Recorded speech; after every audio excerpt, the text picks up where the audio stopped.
Hi, today I'm talking with Johanna Rothman. We talked about the feedback loop in punchcard development, about the writer's needs of coffee, and other metaphors. I'm Ivan from Who's Agile. My pronouns are he and him. Welcome to my channel. You see a lot of agilists around me on this screen. If you want to hear me interviewing, please click that subscribe button because these are the people that I've invited so far. If you think I'm missing people, let me know in the comments. And that like button, well, if you liked today's interview, don't forget to click it. Hello everyone, and hello, Joanna. Welcome. Thank you so much. I am so glad we are having a chance to talk today. So am I. And the talk is, I want to show people a little bit on where we are. And I'm here in Belgium this is the interesting part for you. This is the old house where you once visited, but where the blue dot is, this is where my new house is that we haven't visited yet.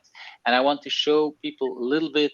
I'm in Ghent in Belgium, Europe, and we're going back to the United States, to Boston, Arlington, Boston, if I'm correct. Yes, right there. And on my side, it's a little bit after 9 o'clock. And what's the time on your side? A little after 3 in the afternoon. So that's how we roll these days, very far away from each other, time zones away, and everything. And I reminded myself today when I was preparing for the Boston, that one of these conversations we had was around the Boston Marathon that I think your daughter ran in some years ago, which was very that's would say both interesting and stressful situation at the same time. But Yeah, yeah, we. Not sure yeah. how That deeply you want to go into that situation anyway, but yeah. well, that daughter has now had two children, so I am a grandmother twice over. Wow. Okay. So that's already something to talk about. So Yeah, yeah, it's that's immediately goes back to yeah, what I would say, completely other situation. Um, Joanna, for the few people that don't know you, that haven't read your books, tell us a little bit, who are you? so people know me as the pragmatic manager because I'm very practical and pragmatic in my approach to agility, to projects, to the portfolio, to programs, to management. You name it, anything I do has a very practical bent. I all of my work is experience based, not just Mm. theoretically informed. I certainly do my research, but it's all based on my experience and the experience of my clients. So that's how people know me, from taking a very practical perspective of how work, how we can work, and how work might work better. Mm.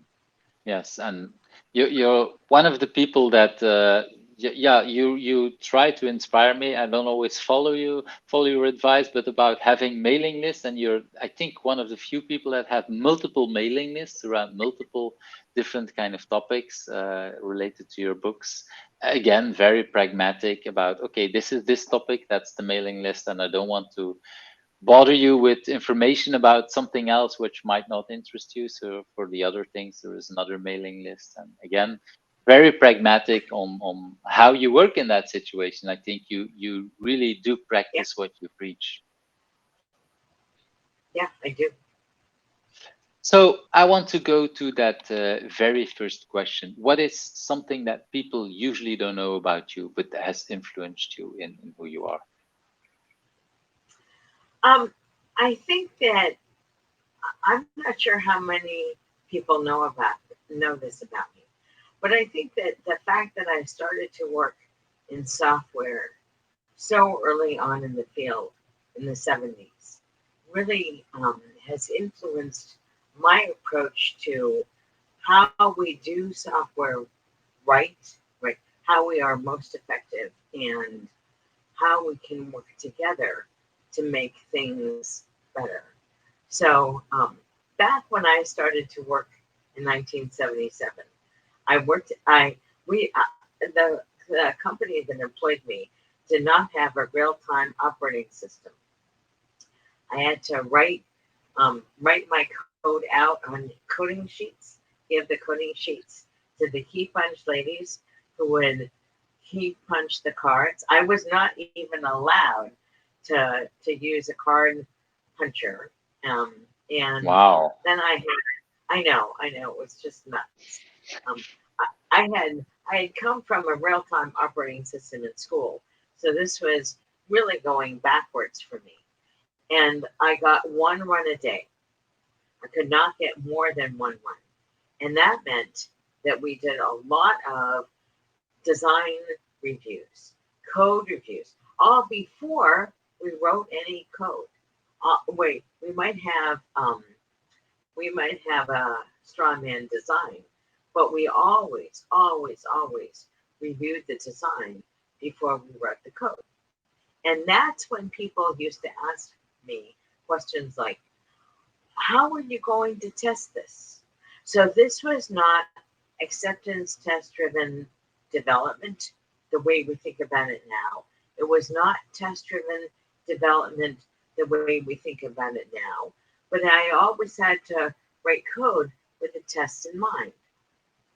So, and I have some very, very funny examples of when I really screwed up when I did not think about the tests in advance. So, I am not willing to go back to the bad old days. Those days were not. Um, Everything was slow. It was hard to do right. But what I'm seeing now in my clients is that we are not taking the best of what we did as collaborative teams back then and bringing it forward. So my early product development experience really influenced the way I work now. And I wonder, were there, because you said you had one run a day, were there people that was there a big difference between the people who worked really good and really bad? Is that like, were there people that the run was stuck on, I don't know, the first line because they didn't review it good to the punch cards, or was everybody working very thorough and better that these days than today, or how should I see it? I'm not sure I would say it that way. When you only have one run, even I, who am the queen of the infinite loop, I excel in infinite loops.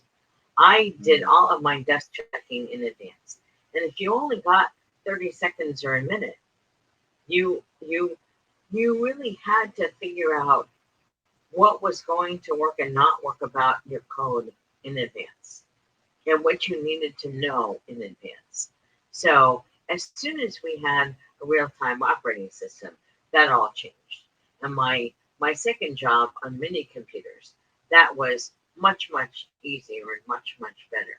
But still, it was I'm not sure I would say that we were better then, but we were a lot more collaborative by nature. Other people could see what we were doing and not doing. This was not mobbing or ensemble programming, right? It was still really design reviews and code reviews. But we were a lot closer to a more collaborative approach than I see in too many agile teams now. I can imagine that you said, well, you could see what people were doing, but at the same, immediately I thought, oh yeah, it's possible to see the cards, but then I was like, no, I cannot see. I can see your card from a distance, but I cannot understand your code from a distance because it's just punch and holes, and yeah, so that might be harder Oh, to you, debug. you would be surprised how easily you can read hex if you really need to. Yeah, but we shared our coding pages with each other Mm. before the key punch ladies had it. that's what code review was, right? So we would literally write out the code and then hand it to somebody else and say, "What am I missing here?" Mm. And we would often hand it with the design review, right? With the finished design, and then so we had the design review and then the code, and yeah, it was very very slow going. Yeah, I can imagine because I know you love feedback loops, and these feedback loops were way too long if to compare to these days, and I think it would drive most people crazy, let alone you, because you pray for feedback loops, I would say. So Yeah. yeah, it's interesting. So how did it influence you? Could you say a little bit on how did that influence the rest of your work? Could you say, do you? So I started off. I grew up thinking that collaboration was a really good thing, not Mm, individual work. And that has really shaped my entire career. So even when I was supposed to work alone, um, I always had collaborators with me. I didn't wait and show everybody everything all at the end. Now mm, I certainly fell into certain traps when I worked on a single person project, which I did on many of the mini computer projects that I worked on in the 70s and 80s. But I was always much more interested in collaboration, often to get the fast feedback loops. How can I learn early what's going on in my design, in my code, in the product, and why it does not work? All of those things.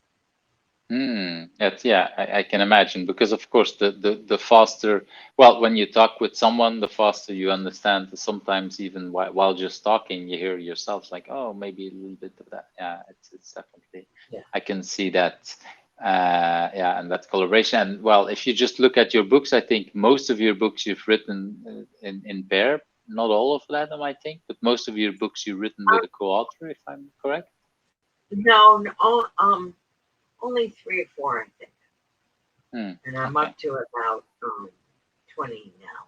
But but I always have a team to help me with my books. I always have editors. I always have cover designers. I always have a layout person.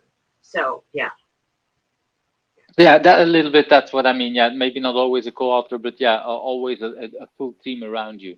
Even for the books that you, well, that you self-published. I remember discussions that you said, no, I really want the full team. I want this and that person because it makes my book so much better. That's something I remember talking to you. I want to move to that second question, that if you had not been doing what you've been doing today, what would have become of you? Do you have any idea? I have no idea. I never had that long plan for a career. I always said, where am I going to learn first, and how much do I think I can learn? And that was and where will I have fun? So learning and fun have guided my career. But if Mm. I didn't think I was going to learn, I did not take the job. And if I go back even before you took a job, when you were a little girl, was there anything that you were dreaming of becoming? Was there something there that because I imagine at that age computers were almost non-existent when you were really really young. How was that? Yeah. Was there something else you were thinking about? Oh, I was convinced I was going to be a doctor. And that lasted until my freshman year in college when I did not get a 4.0 my first semester. And then I Oh. realized I was not going to go to medical school, right? If you don't get a 4.0 your first semester, that's done. So then I started to look at philosophy and a variety of engineering. I really liked chemistry. Um, I was actually not, not that interested in freshman year biology because it was kind of boring. And um, yeah, I decided that it was really important to think what is interesting, and that's when I think that my university had offered computer science classes, but Wow. not Already until, that age, because that's like what? Yeah, well, that that's was, yeah, 1974 is when I took my wow. first computer science class, and that was already my sophomore year. So I thought about majoring in so there were many kinds of engineering I could have majored in, and um, I didn't like the men in electrical engineering, so I didn't major in it. Not because I wanted to date them, but because they were such idiots and jerks. So They the didn't treat you bro, well. That's what I'm hearing. yeah, they did not. Yeah, It's so yeah. I didn't. It's sad to hear, and in that sense, they did influence the direction which you took. But yeah, okay, that is part of how that people are Yeah, influenced yeah. sometimes. But it's thanks for sharing that, because it's sometimes hard for us to realize what paths people are taking and what others. And I do indeed like the learning part. I think it's so important for whatever we're doing to keep learning, to keep growing, and the fun part. Yeah, the few times that we collaborated on writing something together, it's always been fun. These are yeah, it's I can't imagine that you would work and that you wouldn't like to do the work. That's definitely something. And there will probably always be days that are not the best days, but that's different than not having fun on general, I would say. Oh yeah, yeah. When Mark Kilby and I wrote From Chaos to Successful Distributed Agile Teams, we often had days where we were both tired, and we always got together first thing in the morning. And so one of us would say, "The writer is not here," or "The writer needs more coffee," and we could never tell the next day that we were not all together there. So yeah.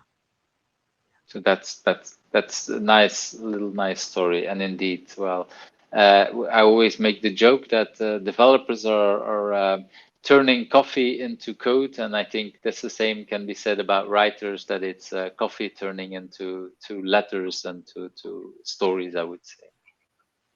Yeah, I want yeah. to move to that next story, next question. What do you consider your biggest challenge, and why is it a good thing for you? And of course, the biggest challenge that you want to be out on the open in the internet. So I think that the biggest challenge for me is where do I go now? Mhm. I'm pretty open about the fact I have permanent vertigo, and I use a roller which might or may not be in the background depending on where the video cuts off. And I am quite happy to travel the world as long as I can make it work for me. And there are many conferences that I would like to speak at that, well, they think that treating the speaker well is having a speaker dinner late at night. That doesn't work for me. Or having the conference in a physical location that I cannot easily access. So I am making very interesting choices now about where my career goes. And I am focusing a lot more on writing and a lot more on online virtual speaking. So I've been recording my newsletters and putting them on my YouTube channel, and thinking about doing more video. But as you said before we started to record, there's a never ending amount of of possibilities. So I really need to think about what I want to choose. What are the vehicles for choosing how I share my expertise? Yeah, it's an interesting problem. Yeah, and like you say, because of the world that moved a lot more online thanks to the pandemic, it looks like, or the choices were already there, I would say before, but it was harder for people to accept it, and now people understand. Many more people say, "Wait a minute, why would I travel to this or that location?" Um, I love the way you put it out about how conferences sometimes think for how they what they want to give to speakers to comfort them, like the speaker dinner. Maybe it's too late. The speaker gifts, I think, is another annoyance of a lot of other speakers. They give us very nice, interesting, very expensive stuff that we can't take on a plane with us. So then it's like, okay, sorry. There's and it's always well-meaning. It's not that they do it on purpose, but they don't always realize some of that stuff. And it's yeah, it makes us think harder. I would think in this world, I hear a lot of people here saying like, it's not I'm not going somewhere, but if I go somewhere, which it should bring value to me as well as a person. And it's Right. not just the money part, it's the whole life, the work-life balance, it's everything, like you say, the challenges that you have to move yourself, making sure that it's physical possible for you to go there, because it's yeah, yeah. Thanks for sharing this. Thanks for sharing it. And so there was two parts of that question. The first was, why is that a big challenge? And but the other part is, why is that big challenge? Why is that good for you? What's the advantage of everything that you see now with the online part and everything? I am making choices much more purposefully. And Mm, I recommend that to all, especially consultants who feel the need to do content marketing in many, many places. So I'm not sure if I ever have the right mix of content marketing in terms of writing and speaking and conferences, but I am much more deliberate in my choices. And I think that that deliberation, even if I'm wrong, is totally fine, right? It's what's really much more important is that I think about it and I know my reasons for saying yes or for saying no. mm. And because you thought about it, okay, like you said, maybe you were wrong, but then you probably still learned something and you make a better choice the next time. Yeah. Exactly. And if people don't think about choices, then after when you're wrong, it's like, okay, I didn't pay any attention, and then next time you make another mistake and another mistake, and we don't learn anything. So being much more purposeful helps everyone, I would say, in the end. Yeah. Thanks for sharing that. Let's move to that next question. I think, well, this is something I say regularly on the show, that I know you as a driven person, but I think this is, yeah, even more true for you than for almost anyone else I know.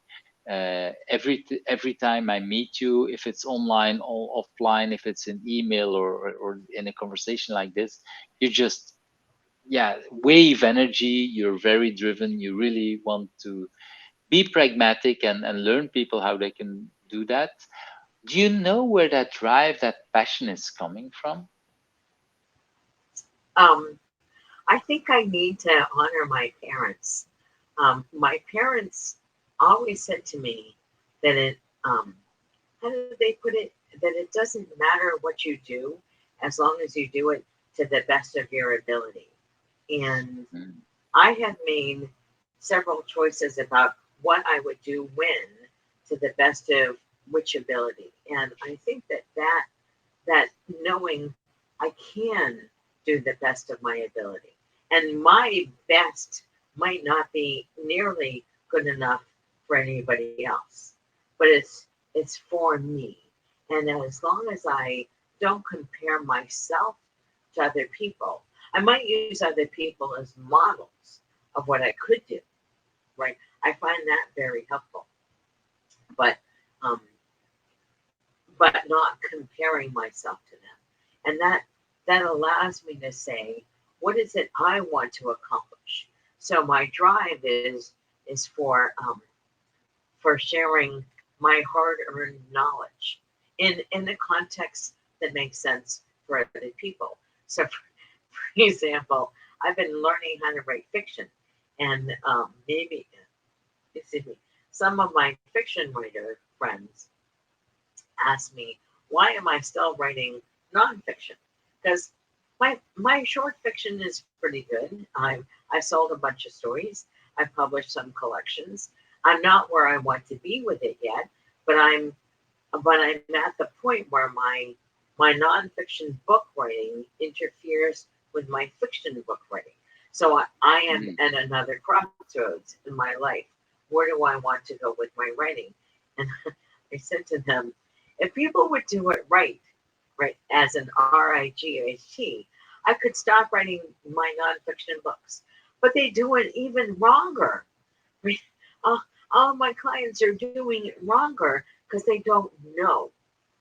And I think that that's really the issue, that people don't have, they don't see their options for what they could use as an alternative. And if I can help them see their options, then I find that very, very fulfilling. So it's not so much I need to do this for me as much as I need to do this for my clients and for the people I hope will be my clients. And then, I mean, I do have a list of nonfiction books I want to write, but I think after I'm done with this one and the next one, I can maybe relax a little. I don't know. We will see. Yeah, it's I think that's another thing, another kind of question that I didn't ask on this show, but I see a lot of passionate people, and yeah, the hard part is indeed when will I stop? And okay, is that yeah, there is still a lot of drive, still a lot of things we see that we want to change in the world or in ourselves. That sometimes it is a hard part. But thanks for sharing that because it's I recognize in you, but in myself, but also in a lot of other people that sometimes we have conflicting things about, okay, I can do this, I can do that. But like you say, if we see clients that are in that we know that we can help, it's yeah, it's like, okay, I have knowledge, why would I not share it? And they're happy with it, I'm happy with it. And that influences some of the choices. That's for sure.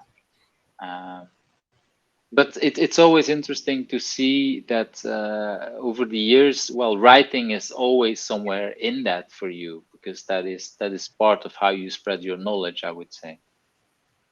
Mm-hmm. I want to move to that next question. What is your biggest achievement? And before we go into that question, I want to go into the question below it, and it's actually, is it easy for Johanna to brag? Because basically, this is the moment to brag, to really say, "I'm proud of this." Is that easy for you to do this? I'm not sure that I think of it as bragging. So Mm, I was actually going to say my biggest achievement so far is having the courage to be a full-fledged human.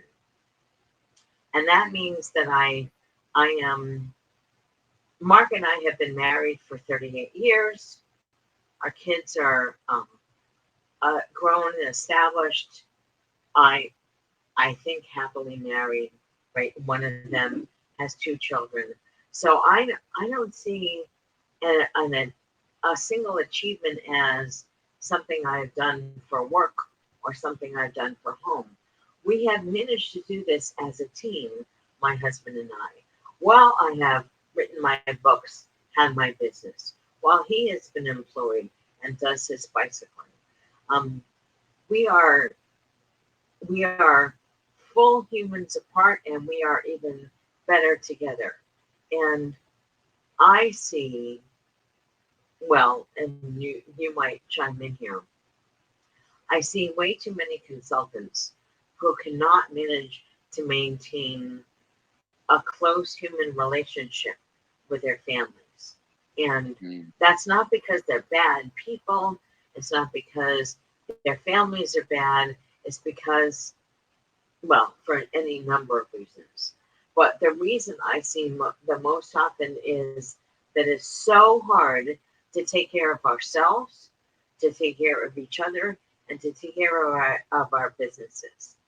That congruence is missing in our lives. And my greatest achievement so far is, I'm still relatively congruent most of the time, or at least enough of the time. So I have my personal relationships that work, and I have my work relationships that work. And um, I think that's a stressor on consultants that people with direct jobs might not feel the same way.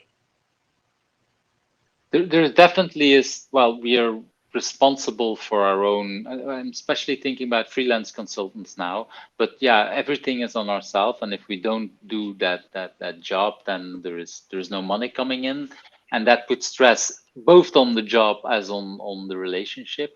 And unfortunately, I do know way too many consultants who are divorced either a long time ago or recently. For and in Dutch, I have a book very close to me that it's actually, I think, more than 10 years old, but that I've reread recently. That says love is a verb, and I really like that because it is hard work to have a relationship, and in your case, 38 years.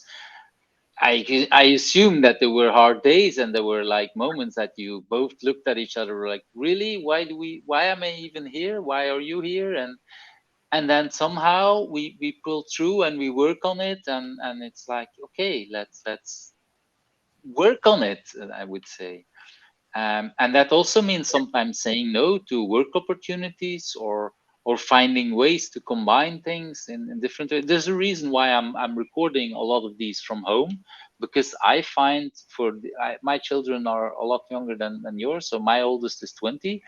I know that he won't stay home for the next, I don't know, 5 to 6 years. Probably will be gone long by that.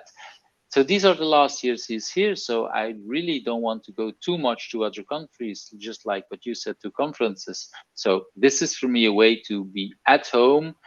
I'm spending now, well, depending on how long we talk, an hour, maybe maximum 90 minutes with you. But once this is done, I turn off my computer and I am with my family. That's a whole different story than going to a conference where, I don't know, it takes a day maybe to get there, then a day at the conference, then a day back, and all to talk. And yes, I will talk to much more people, but at the same time, it's a big burden, I would even say, to the families and everything we have around. Uh, and I think that is I think important for us to realize. I think it's very hard to make these decisions and Mm. and make them well. And what I have seen over my consulting career and during my marriage is that I change which criteria I use often. Right? What makes sense for me? Well, what made sense for me when my kids were little, needed to change when they got older. There was one time where I actually said to my husband, I want to stay married to you, but I need to divorce the children. I'm going to start traveling more often. I just cannot take it. And he said, Mm. fine. If you need to go away more often, you go away. Well, we were butting heads. It was very hard. And actually having a little distance made us better when we were all together, because I did not reinforce all those horrible things I used to say and do. Right? I had some distance. I could say, do I really want to say that to my children? The answer was Mm. no, I did not. So I needed to change my behavior, and a little physical distance made it a lot easier for me to do that. And then when when they went to college, um, I was able. I had much more flexibility, but it was much easier being home with Mark. So Mm. um, what did I want to do and when? And I would say that I have changed my how I make my choices at least once every decade, probably once every 6 to 7 years, that I change the criteria for my choices. I remember the workshop PSL that I followed with where Jerry Weinberg used to say he had an evening conversation. I don't know, it was around indeed important decisions in marriage and things like that. And he said something like 5 to 7 years, you have to renegotiate everything you negotiated with your partner because your life is completely changed. Like you say, kids grow up, they go to college, yeah, we think it's the same relationship, but it's not. They have grown, we have grown. The marriage is completely different. You want completely different things, and you might think, okay, I married this person for this reason, but both of us we changed. Okay, let's renegotiate. Let's retalk. What do we want out of this? Um, and it's tempting then for people to say, okay, this is no longer working. But I think the problems we have with one person, we might just encounter with another if we don't learn to work on these things. Yeah. Yeah. And it's not that it's bad to, yeah, if it's not good to stay with someone if the marriage is completely not working. That's not what I'm saying. But sometimes we need to learn also to work a little bit. It's especially after a number of years. If you've been 10, 20 years together with someone, and 38 years is even a lot longer. Yeah, that there is differences, but it also means that there is so much richness in your life and everything that you shared and the whole history. So you know so much more. You do understand where you're coming from, and you might sometimes think, okay, maybe you act a little bit strange, but I know where the strangeness is coming from because of that history. I would say. And yeah, I think for me, I always find it strange that sometimes people don't want to take the time. There's moments, and I said it open as well, there's moments that I've used coaches or therapists or whatever, anyone to help my relationship. Because why not ask outside help if it's no longer working? If someone can help us talk again and listen to each other better, it's worth it. Okay, maybe it's not working, but at least we take the time to do this. I find that it's a kind of respect for the years that we've been together, I would say. That's and everybody around it. Thanks for sharing this, because indeed this is the 38 years. I can only hope to get there. That's a very long period. So congratulations. Oh, actually, wait. I have to do this.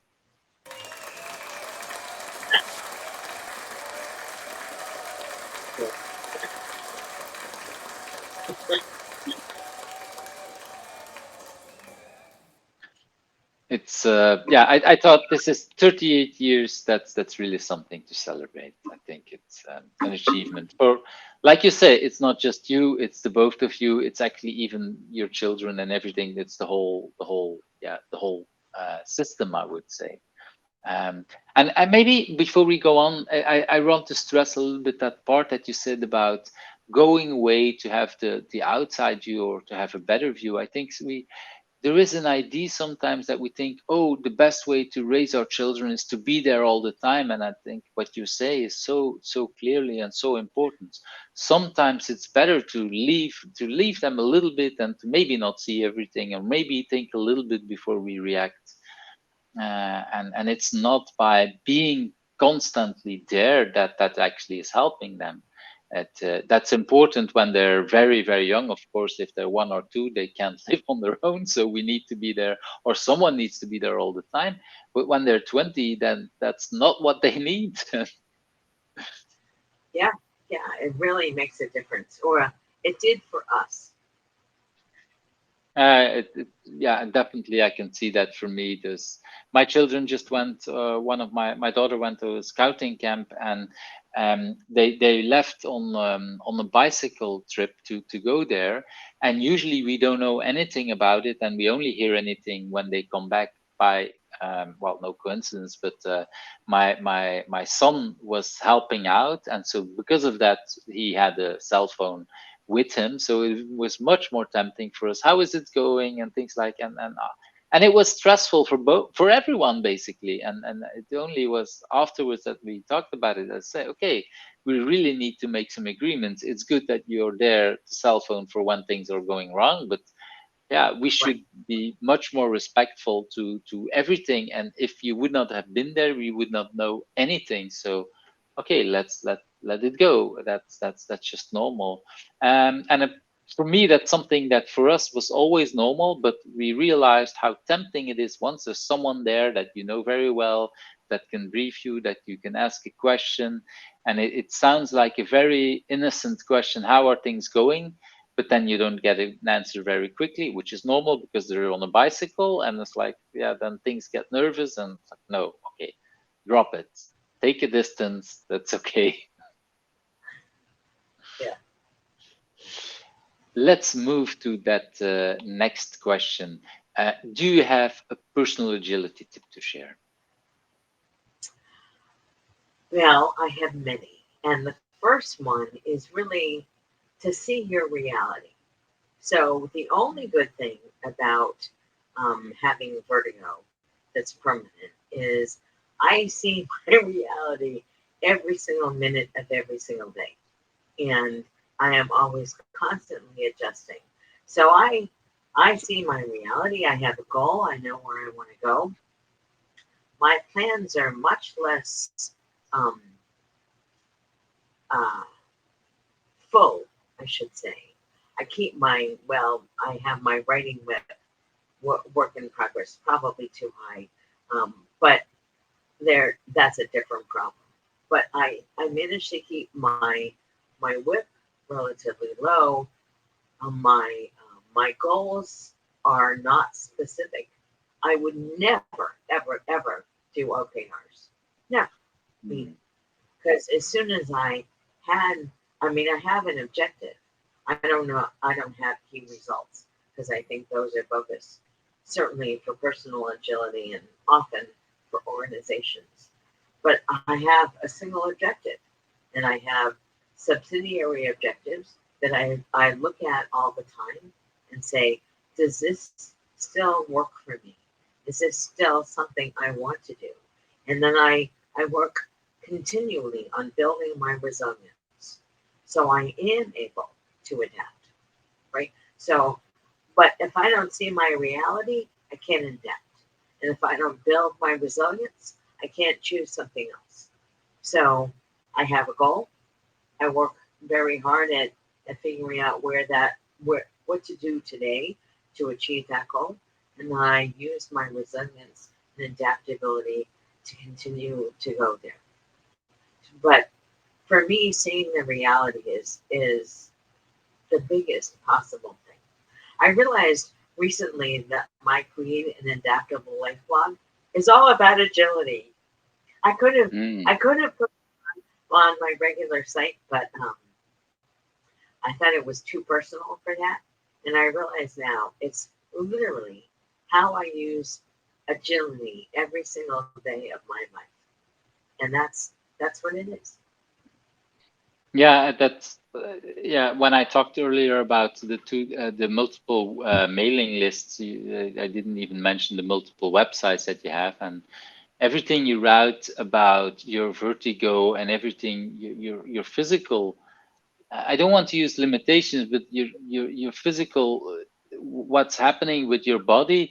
You learn so much. You write very openly about what you learn, about well how well or sometimes bad doctors treat you and everything around you, but always with both a lot of humor and a lot of how would I say it? Yeah, humbleness about it. It's not like I'm yeah whatever it's really about okay today I did something silly and I learned this and that because of what happened in your life, and that is so powerful, I think, because it's and for me a big inspiration, because when we talk about agile and we talk about projects, people always come up with lots of ideas why it doesn't work, And for me, when you write about what's happening in your life, it they can still, I learn a lot of it. Okay, this is happening, what, how could I translate it to what's happening in my life, in my projects and everything. And I'm immediately forced to think, how would it apply to me, instead of, oh, this is not how my project works, and then I'm thinking in a negative way. Because you write about it in your life, I'm forced to think in a positive way. How could I apply it to whatever me? And you write it so with so much humor about what's happening in your life. It's always, yeah, it's yeah, I would say it's almost a fun fiction, but if it's not fiction, of course, but it, yeah, you write it with so much humor about, yeah, silly me, what I did today or something. I don't know, I can't come up with the right words that you're using, but yeah, I think people that know the blog will recognize what I'm saying. Yeah. Well, I find that full ableness is a temporary condition. When you're a Mm. little kid, you can't reach the table. You need you need you need something to get up higher to the table. Um, if you are, I mean, in the U.S. we drive everywhere. If you don't have a driver's license, you're not able to drive a car. In Belgium, of course, you have fabulous trains and all kinds of and bicycles where you are. But that's not how it is here. And just because I have these lack of senses and therefore lack of abilities does not mean I am not capable of doing almost everything, but often doing it very, very differently.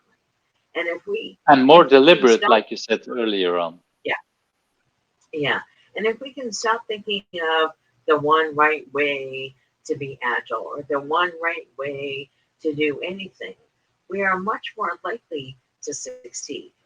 And I find that that is, if I can help one person move from the one right way or the two right ways to multiple ideas, I think that that's really quite helpful.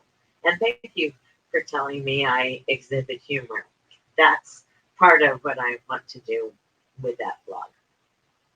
Well, it works definitely for me, and I'm not the only one. I know that I can remember at least two people where I sent an article of that blog to them, and they really replied that this was really a fun read. And so yeah, that's Thank definitely you. something that is there. I want to move to the next tip, and I know you wrote a wonderful book with Mark, what you just talked about. What have you learned about remote work? Is there any tip? And I know you did this, I would say, even before COVID. I think you started writing the book before COVID. I think I Um, even we read about. published it. We published it before COVID. That's We what I was we thought saying. we yeah we thought remote work would be an option for people, not the way the world would be. I have found that the more I work remotely, actually, the more I teach remotely, the better the outcomes are for my Mm. clients. So, for example, Mm. I often deliver workshops in 2 hour chunks on consecutive days for either anywhere from 5 to 10 consecutive for some version of consecutive days where we always work from 9 to 11 a.m. or 11 to 1 p.m. or something where everybody can be present at the same times, so we get the value of our synchronous work. But I almost always ask people to do homework in between. So because I'm only teaching for 2 hours, they often have time after I'm done or when they get into work the next day to practice what we learned the previous day. And that notion of asynchronous preparation and synchronous learning and debriefing has been phenomenal. I am much more effective in my classes right now. unbelievable, right? People are really understanding. Every time I lead a product owner class or a product leader class or a planning class or anything to do with the portfolio, it's amazing how well people get it when they have they're only focused for 2 hours, but they have all this thinking time in between. It's I did not expect this, and that's something I have moved all of my workshops to be primarily virtual. I charge more to have me in person because I have to work a lot harder and it takes a lot longer for people to get it because I mean, how long can people really concentrate during the day? I think we get a good 4 to 5 hours. I'm not sure we and get much more than that. not So, in not one after the other. That's the thing. It's again a nice example of efficiency over effectiveness. Yes, it's very efficient to have a trainer for 2 days and everybody's focusing and whatever. But like you say, we don't get that much value out of that. It's yeah, it's a very efficient driven system. And of course, if you would have to train in person and you have to fly in for a full week and every day do 2 hours of training, you could probably still write if you're in a hotel room and whatever, but still it wouldn't feel completely the same way because you're not at home. And then again, we're talking about work-life balance and everything. Uh, if you do it from your home, you can do it from your own chair where you know you have everything, you have the coffee, you have everything that you like. In a hotel, they might not have the diet that you need. They might have problems accessing and whatever, and you're in yeah that it's completely different kind of ball game, I would say. So thanks for sharing that because I think this is something many consultants and coaches and workshop trainers and whatever we've been working looking for what does work, what doesn't work, and I've seen many people thinking about it and not always clients realizing this is not just optimizing for the trainer, this is actually much better for the outcome for the students. It's yeah, yeah. it's a very powerful and important message to share to the world that we can't focus for 8 hours, not 8 hours straight. It's insane. No, no, it's crazy. Well, and even when I do in-house, right, on-premise workshops, I only plan on 6 hours a day, which is probably at least half an hour too long. Yeah. Yeah, and but there's many things that we can talk about that. I'm sure we can talk for hours about that. But that just little part, focusing on 2 hours and then do again Yeah. the next day or maybe a day in between, whatever. But people have thinking time. Uh, this is not about yeah. This is about optimizing the information that gets into the brain, not that is actually stored in the brain that people learn from it. It's not about optimizing sending the message out, it's about the receiving part. So, Right. and talking about receiving, talking about writing and everything, what is a book that you want to talk about? I know you have written many books, so I'm not talking about your own books, but is there a book that you have read that you think people should also read? So there are two books I'm in the middle of reading. One is Jim Benson's The Collaboration Equation, which I am very big on collaboration and flow. So anything Jim writes, I will read. Let's just say that. I I use personal Kanban, well, my own variation of it, and every time he and Tony Ann write a book, I read it. So I really like that. I am reading a product book by And for the Lukassen. people, wait, but before you continue, I've actually interviewed Jim also as well, so I'll link to well, I'm not sure in what order it will be published because it's it might not be published in the exact order, but I'll definitely link from one to the other and vice versa. Because just like you, I'm very big fan of Jim's work. I did co-train some personal agility trainings, and it's indeed fabulous to just to be around him. His brain is yeah, it's one of these people that is really wonderful to be around and to learn from. As a deep thinker, I would say taking the Yeah. time and the work that he's done with Tonyan is at multiple levels. And indeed, it's not just him; it's the both of them. But so far, I've only interviewed Jim. He's on my list as well, but that's a different story. Good. So I Oh, interrupted you. You want to you go ahead? might want to invite Leanne, because while they partner a lot, um, she is a very sharp, very, very sharp. So yeah, which you would have to be in order to collaborate with Jim, right? I mean, that's Definitely. And yes, like I said, she was on my list and I'm waiting to be invited. So we're heading ahead of time a little bit, but let's consider that already an invitation for her. But I interrupted you when you were talking about the second book. So let's hear it so for I that. am yeah, I am reading Practical Product Management for Product Owners by Lukassen and Schuurman. I have just started it. I am not sure I would I'm not recommending it. I'm not recommending it. I literally just started it. But I find that the product owner problem is a huge problem in our industry. So I am reading a lot of product owner, product management books because after I finish the life cycles book, I'm going to publish write and then publish my planning book. And that requires a lot of product owner input because product owners are how we start to plan.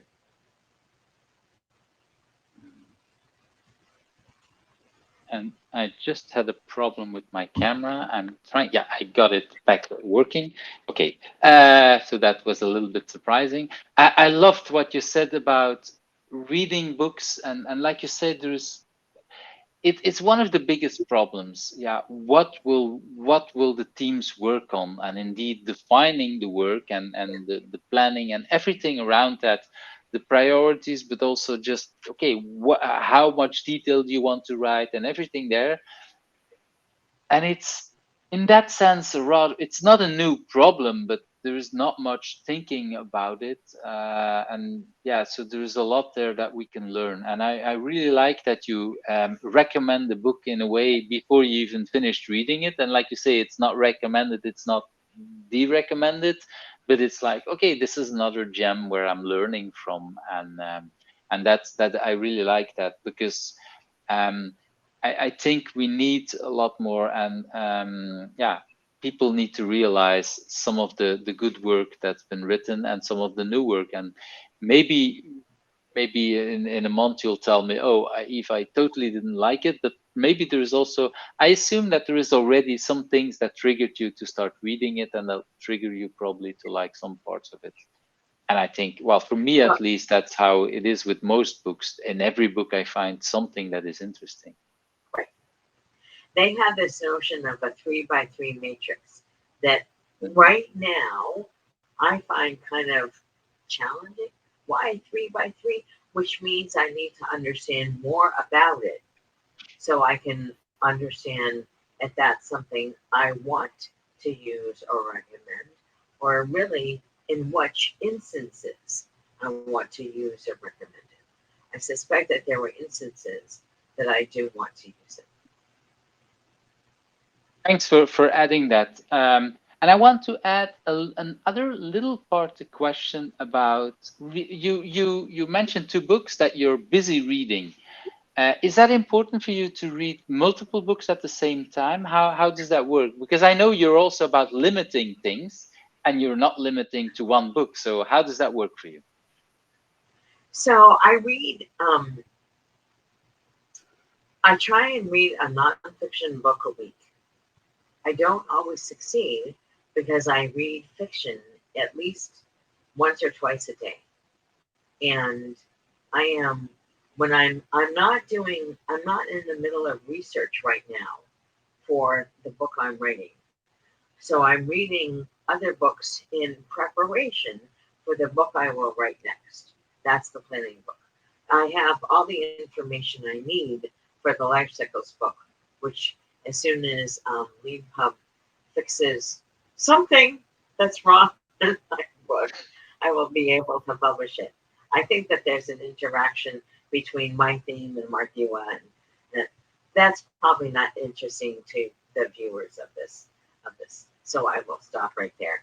But I find that um, I read in preparation for the books I will write, and if I can talk a little bit about research, Eve, let me just say that I am doing primary research when I read other people's books. Right? I have experiences that are also part of my research.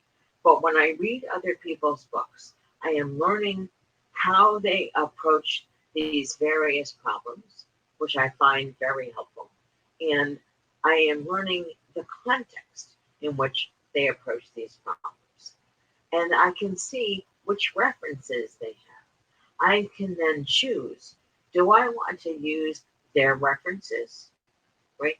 All the places that they pointed to, I find that that's a very helpful question for me as a writer. And this is real. What I'm doing now is real research, understanding what other people have learned and seeing what their contributions or experiences have been.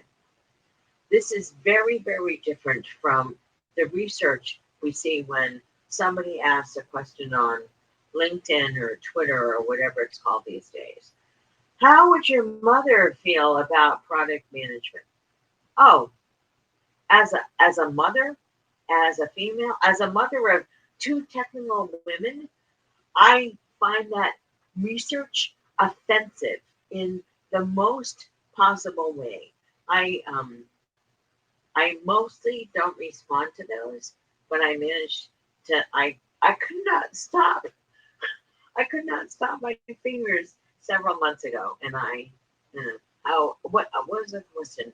How would you explain product management to your mother? So I replied and said, my mother told me what product management was 60 years ago. It's just unfortunately you didn't have. Well, I didn't say anything about his mother because I'm sure.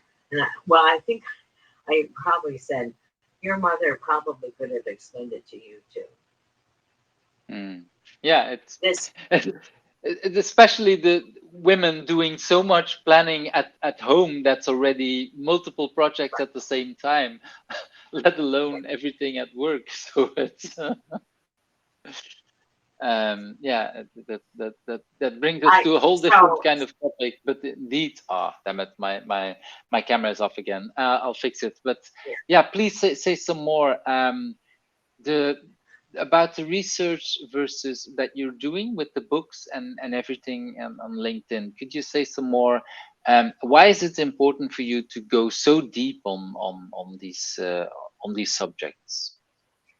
So sometimes I start looking things up on Wikipedia, right? Because I'm in a hurry and I want to see who has written books about this, who has written articles about it. And the problem is Wikipedia is not a sufficient place to do research.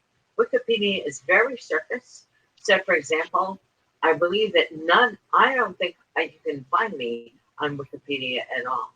Even with all the books I've written, with all the blogs I've written, with all, I believe I originated the terms release criteria and definition of done back in the 80s, right? I don't get credit for that. That's okay as long as you don't use Wikipedia for real research. That's secondary research, right? That might give you an inclination of where do you go to maybe find some more information. but it's not sufficient to really use as a reference. And so I want to go to the primary sources. Where did these people get their information? So that when I write my books, I can say, here is the original, or here is a long time accepted interpretation of this. So when I wrote the Modern Management Made Easy books, I referenced Drucker and Deming because they are the originators of some of these ideas that we need to bring forward into how we lead and manage now. And Hmm. if I had not referenced those, now I did reference Dan Pink and not Edward Deci for the for internal motivation because a lot of people are very familiar with Dan Pink and he references Deci. So I'm fine with that. Um, but I think it's very important to say, when do we use accessible sources versus definitive sources? And when I write my book about how to write a nonfiction book, I will talk about that in more detail, which, as I rant and right now, sorry, well, not very sorry.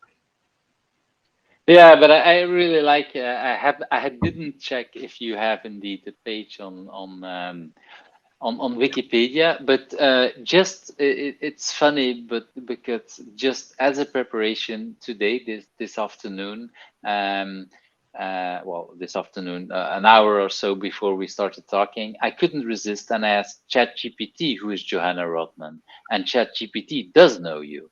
So Oh, I have no, well, and some of the things that are there are correct. No, ChatGPT knows that you written manage your project portfolio book and things like that. So there's a few things that it does know about you. I don't know enough if it's fully correct everything it says, because you definitely need to check some of these things on sources, but definitely knows who you are, and so that's already a little bit. So maybe not in the past thing like Wikipedia, but you're already in the future. So so you're already there, I would say. yeah, I Um, know that they scraped a bunch of my site because people have been asking me where is article this and article that, and ChatGPT thinks I wrote it. It gives them a URL, but that URL I have not written it yet, so maybe I should. We will see. yeah, that's another discussion I had some months year no months ago, I think, with Jürgen Apollo about something similar, where ChatGPT told me that he written a couple of books that he totally didn't write, and I told him, like, maybe this is a good to this is a good thing to say, okay, I should start writing it, but he disagreed because there were topics that he wasn't interested in writing about, which is of course a valid reason not to write a book.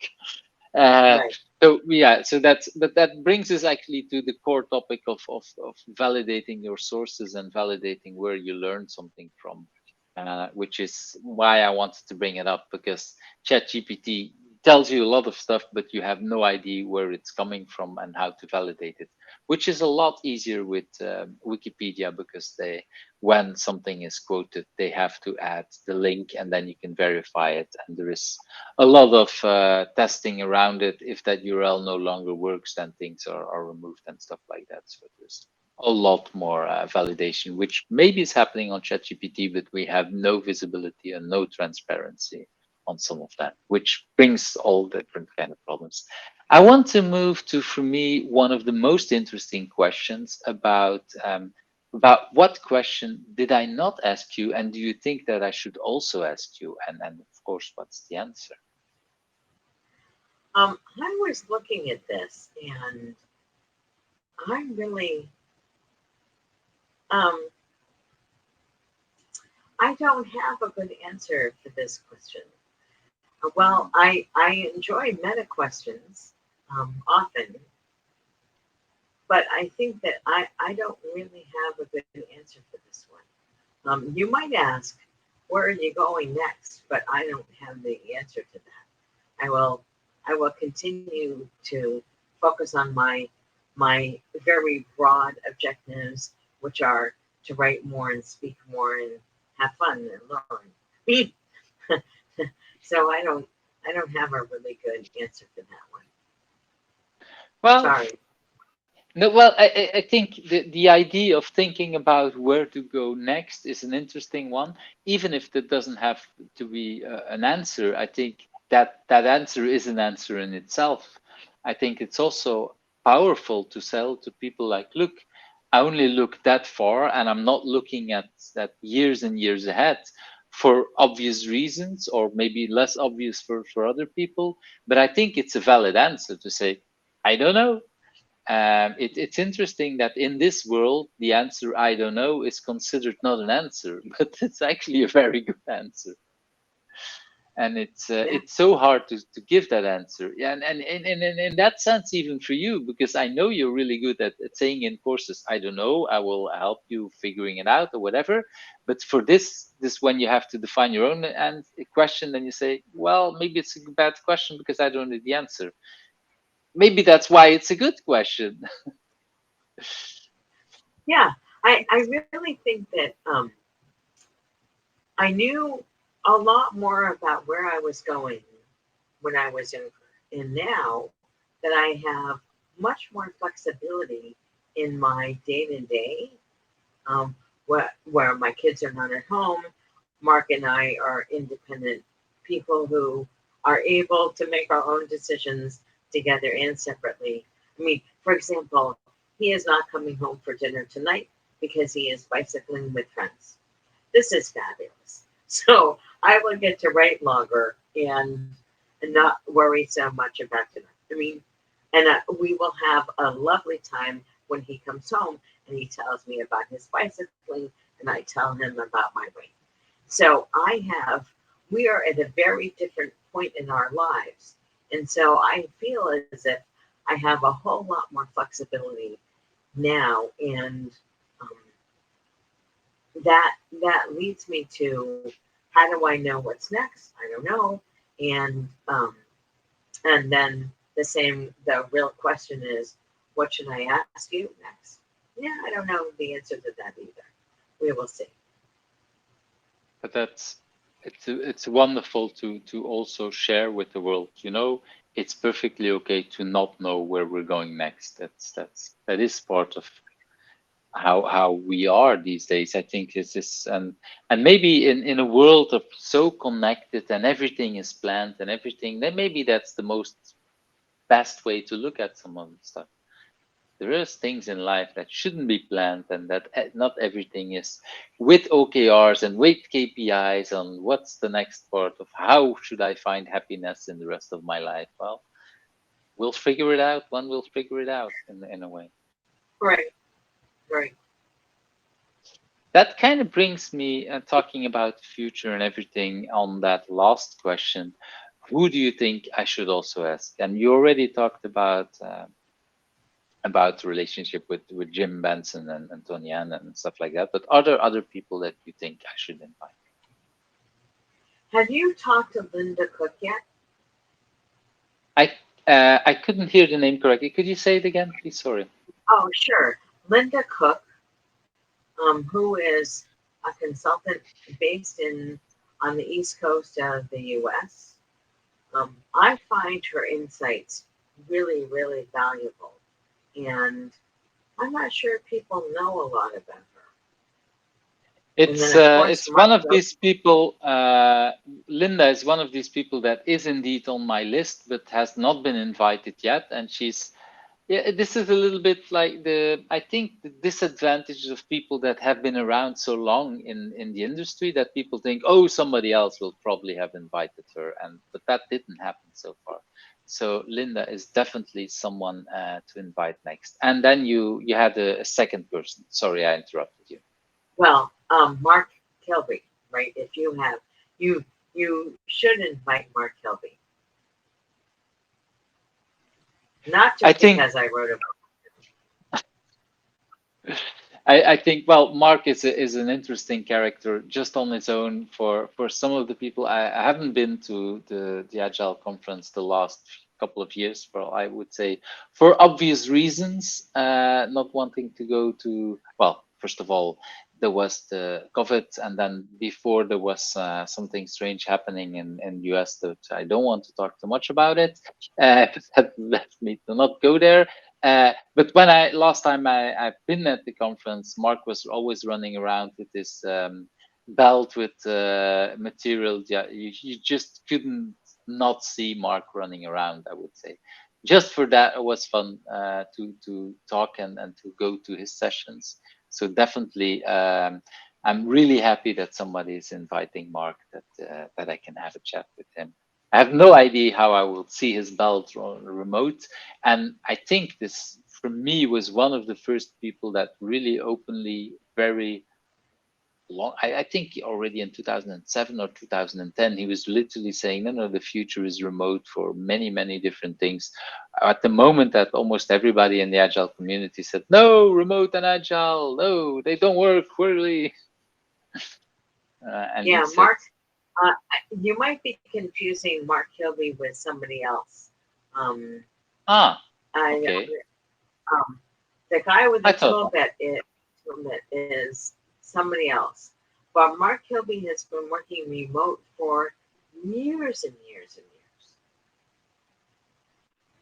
And yeah, I and think so I first, that's why I thought it was. I know that I met Mark at the same conference where I met that person, so I mean, might indeed confusing both of them. So that's, thanks for telling me, because that's kind of kind of strange to do that. But yeah, Mark, like I said, remote work is or I think distributed agile, or whatever he's calling it these days. Definitely an interesting person to talk to. mhm. So thanks for your time. We've been chatting for a little less than 90 minutes, which was what we're aiming for. So thank you for that time. It's been wonderful and fun as always. It's yeah, I'm really happy that these days I have the opportunity to still meet you, even if it's remote. We can't really physically hug, but at the same time I feel the energy, I feel, yeah, your passion almost through the camera. I hope other people feel it as well. It's been as, yeah, I would have predicted, a very fun conversation for me. So thank you for taking that time. I want to, so that, well, I said it's the last question, but of course there is a very important question. If people want to reach out to you, what is a good way to reach out and connect with you? So the first place is my website, jrothman.com, JROTHMAN.com. The That second should be the place one is, online. yeah, and the second place is createadaptablelife.com. I'm on Twitter and LinkedIn and Mastodon. I realized I need to put that all on my contact pages. So, because I'm sure some of this is outdated already. But yeah, I will put that there. And thank you so much. I really, really enjoyed this. It was as much fun for me, and I hope indeed to once, when, if you would come back to Belgium, to invite you again to our new home, to see it. It has been designed to be much more, yeah, accessible. Let's put it that way, and to have that opportunity. So so yeah, I hope we can actually invite you to the new home sometime later. But like we say, these days we're probably both of us not traveling that fast, except if it's really bringing value for us. So Yeah. thank you very much for that time. Thank you. Thank you for watching Who's Agile, where the stories of Agilists come to life. I hope you liked today's interview. Subscribe if you're not subscribed and want to get to know other Agilists.